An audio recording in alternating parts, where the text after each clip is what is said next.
এই মুহূর্তে যে মোহাম্মদ সামিকে নিয়ে এত কন্ট্রোভার্সি, তাকে দলে নেওয়া হলো না। অস্ট্রেলিয়া সফরেও তাকে নেওয়া হলো না। এবং সে যাক এই মুহূর্তে রঞ্জি ম্যাচ খেলতে শুরুও করে দিয়েছে ১৫ তারিখ থেকে।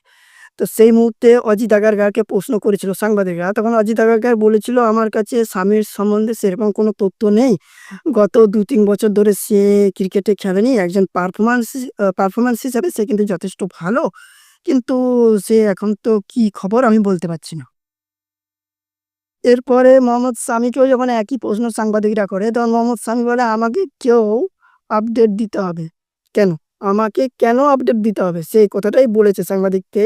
এবং আমি এনসিএতে আছি, রীতিমতো প্র্যাকটিস করছি, অনুশীলনেও যাচ্ছি কন্টিনিউ, ম্যাচ খেলছি, ফিটনেসও আমি দেখিয়েছি। আমার কোনো সমস্যা নেই। আমি রঞ্জি ম্যাচ খেলছি। নিশ্চয়ই আমার রঞ্জি খেলার কোনো কারণ নেই। আমি যদি ফিট যদি না থাকি তাহলে নিশ্চয়ই রঞ্জি খেলতে যাব না। সে কত বড় কষ্টটা পেয়ে এই কথাটা বলছে। এবং কি তার থেকেও বড় কথা, এই মুহূর্তে সে রঞ্জিতে ধামাকা শুরু করে দিয়েছে। কারণ ১৪ ওভার ৫ বল করেছে, ৪ খানা মেডেন দিয়ে ৩৭ রান দিয়ে সে ৩ খানা উইকেট তুলে নিয়েছে। যে মোহাম্মদ সামিকে আমরা ২০২৭ বিশ্বকাপে দেখার জন্য ওয়েট করে আছি। জানি না সে সুযোগ আর পাবে কিনা।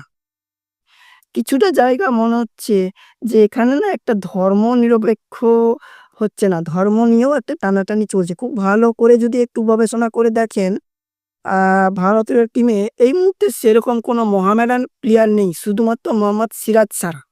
কারণ সিরাজকে নিতে হবে বাধ্যতামূলক। কারণ সে অসাধারণ পারফরম্যান্স করেছে টেস্টে। আ সেই কারণে সে অলরেডি আগেও পারফরম্যান্স করে এসছে ভালো। সেই কারণেই তাকে না নিলে একটা অত্যাচার শুরু হয়ে যাবে। সেই কারণেই সিরাজকে দলে রেখেছি। নাহলে কিন্তু সিরাজকে হয়তো রাখতো না। আপনার কি রায় অবশ্যই কমেন্টে জানাবেন।